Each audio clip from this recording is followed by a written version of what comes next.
अस्सलाम वालेकुम स्टूडेंट्स, कैसे हैं आप सब। आज हम लोग अपना मेंडेलियन जेनेटिक्स का लास्ट टॉपिक डिस्कस करेंगे, that is codominance. Previous 2 chapters में और लेक्चर्स में आपने देखा कि what is complete dominant and what is incomplete dominance. Today we are going to see that what is codominance. It is the non-Mendelian inheritance. So co mean, as you know, cooperation, cooperative. It means it is a type of dominance in which both alleles are expressed at the same time. So this is the codominance, mean that neither the allele is dominant nor the allele is recessive, but they express in at the same time. So there is the blending, there is the mixture, the phenotype will the outcome of the mixture between the homozygous dominant parent or the homozygous recessive parent. So codominant is a relationship between two versions of a gene.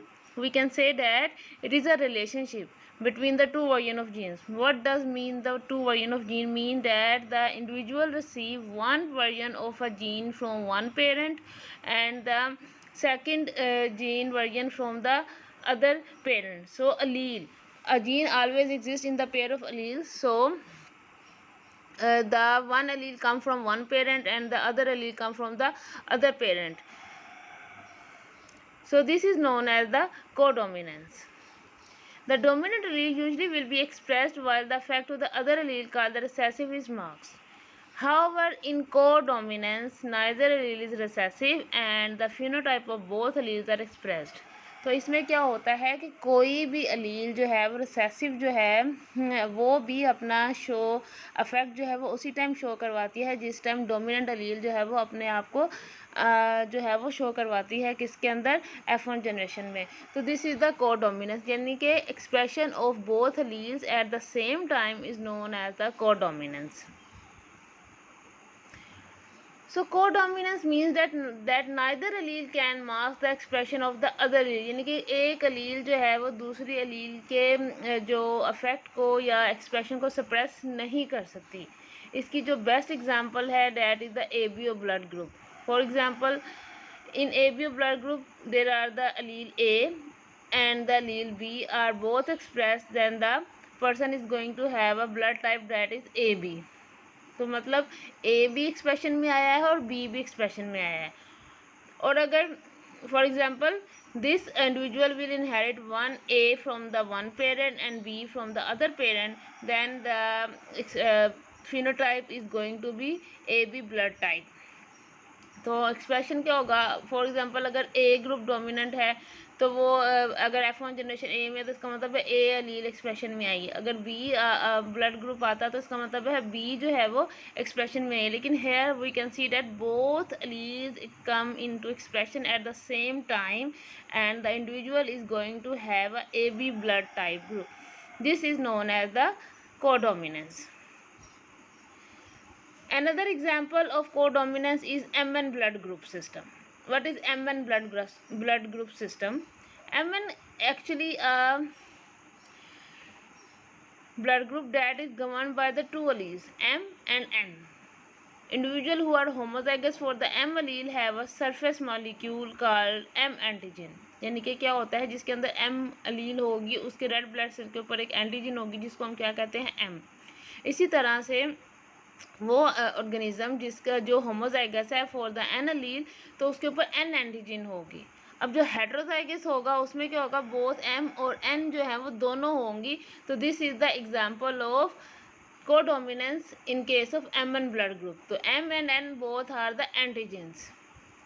इसी तरह से मैंने आपको बताया कि जो A B blood group system है that is an all other another example of the A B codominance in the human beings. So codominance का अगर हम देखें तो फिनोमेना ह्यूमन बींग्स में भी है, कोडोमिनेंस जो है वो एनिमल्स में भी है और कोडोमिनेंस जो है वो प्लांट्स में भी है.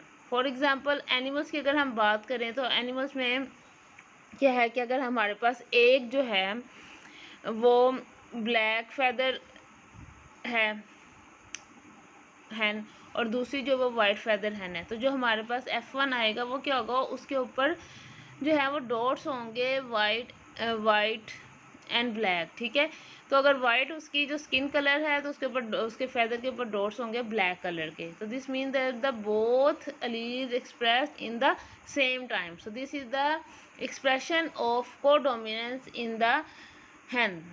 Another example is that if we have a white cattle and one is the red cattle and we are going to have the roan cattle, ठीक है। उसमें क्या होगा कि उसके ऊपर क्या होते हैं, स्पॉट्स होते हैं, तो जिसकी वजह से वो जो है कोडोमिनेंस में आ जाता है। तो यहाँ पे एक्सप्रेशन जो होता है क्या होता है कि फॉर एग्जांपल हमारे पास एक प्लांट है रोडोडेंड्रॉन, ठीक है। उसका एक रेड फ्लावर है, दूसरा जो है वो वाइट जीन्स है। तो जो फ्लावर होगा वो क्या एक्सप्रेशन शो करेगा, रेड एंड वाइट पेटल्स को शो करेगा, एक ब्लेंडर शो करेगा, मिक्सचर शो करेगा, कम्बिनेशंस में आएंगी रेड एंड वाइट कम्बिनेशंस में पेटल्स, तो उसको भी हम क्या कहते हैं, कोडोमिनेंस कहते हैं। Here for example in the figure you can clearly see the codominance in the flower. You can see that white and the red patches are found in the petals of this plant or this rose. तो this is the example of codominance, यानी कि red और white दोनों eight the same time expression में आई हैं। और ये क्या है कि उसका पूरे का पूरा कलर वाइट भी नहीं है और उसका पूरे का पूरा कलर जो है वो रेड भी नहीं है। तो this is the non Mendel inheritance. Mendel ने जितनी भी इनहेरिटेंस की तो उसने देखा था कि सर डोमिनेंट करेक्टर जो है वो नेक्स्ट जनरेशन में F1 में ट्रांसफ़र होता है, जबकि रिसेसिव जो है वो तभी होगा जब दोनों पेयर्स जो हैं वो F1 के जो है ना वो अलील जो हैं वो रिसेसिव होंगे, ठीक है। तो इस तरह से उसने कहा कि सिर्फ डोमिनेंट करेक्टर जो है वो एक्सप्रेशन में आता है, रिसेसिव जो है वो F2 में आता है। लेकिन जो नॉन मेंडेलियन इनहेरिटेंस है उसमें क्या होता है कि रिसेसिव और जो डोमिनेंट करेक्टर है वो क्या होता है, कभी कभी eight the same time express हो जाते हैं, या कभी हमने इनकम्प्लीट डोमिनेंस फॉर्म में देखा कि जो F1 है वो टोटली डिफरेंट होती है, एक थर्ड काइंड ऑफ फिनोटाइप हमारे पास आ जाती है। फॉर एग्जांपल अगर रेड और वाइट फ्लावर का हमने क्रॉस करवाया तो हमारे पास जो फिनोटाइप आई है वो पिंक आ गई है। तो this is the incomplete dominance. तो यानी कि उनके कम्बिनेशन से एक नया F1, और जब एक पेरेंट से है होमोजाइगस डोमिनेंट अलील आएगी और दूसरे से जो है वो होमोजाइगस रिसेसिव अलील आएगी, तो क्या होगा, एक हेटेरोजाइगस जो F1 जनरेशन आएगी वो टोटली जो है वो डिफरेंट होगी from the parents. This is known the incomplete dominance. While हमने देखा कि को डोमिनेंस में क्या होता है, को डोमिनेंस में जो है वो दोनों genes at the same time expression में आती हैं। तो this is the difference between the incomplete dominance and the codominance. और अगर हम कंप्लीट डोमिनेंस की बात करें तो that is the Mendelian inheritance in which कि डोमिनेंट अलील जो है वही एक्सप्रेशन में आएगी, recessive allele first F1 generation में रिसेसिव में जो है वो एक्सप्रेशन में नहीं आएगी।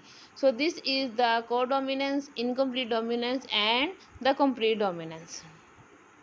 Here you can see another example, you can make a comparison कि जब हमने रेड और वाइट फ्लावर का क्रॉस करवाया तो एक तरफ हमारे पास पिंक फ्लावर आया है, या एक पॉसिबिलिटी ये है कि हमारे पास रेड और वाइट पैचेस में जो है वो पेटल्स आई, मिक्सचर कॉम्बिनेशंस आई। तो जिसमें पिंक फ्लावर आया that is the incomplete dominance, और जिसमें वो पैचेस की फॉर्म में है डैट इज़ द कोडोमिनेंस।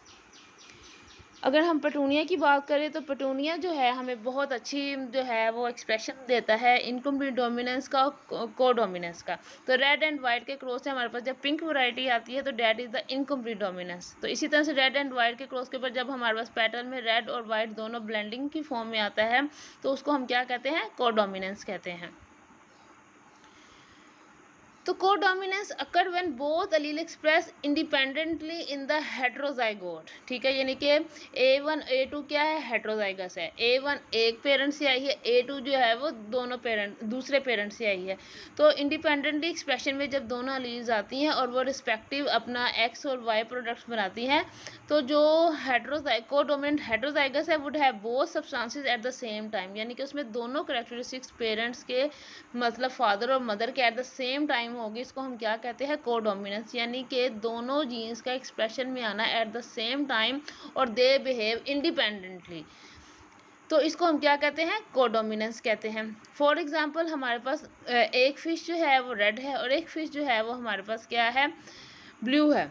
तो जीनोटाइप पेरेंट की जो है हमारे पास पैच फिश जो है तो इनको अगर हमारे पास जो ब्लू फिश है उसको जो जीनोटाइप है वो कैपिटल बी है, और जो रेड है वो है कैपिटल आर, और इनको क्रॉस करवाने से दोनों जीन जो है वो डोमिनेंट हैं, ठीक है।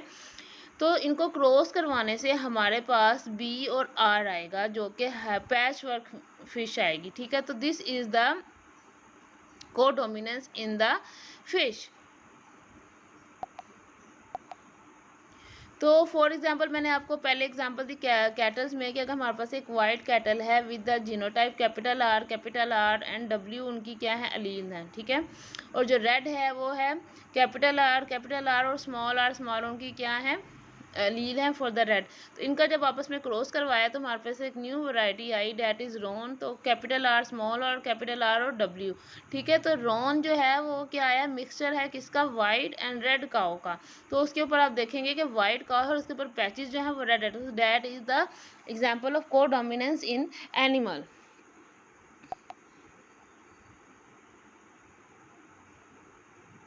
So this is all about the codominance. So here now you can clearly define what is complete dominance, you can define incomplete dominance, and you can define codominance clearly with the help of example both from the animal, plants and human being. So these non-Mendelian inheritance also occur in the animal, in the plants and in human being. So this is all about the Mendelian genetics. From tomorrow we are going to start the first lecture that will be about the DNA and its replication.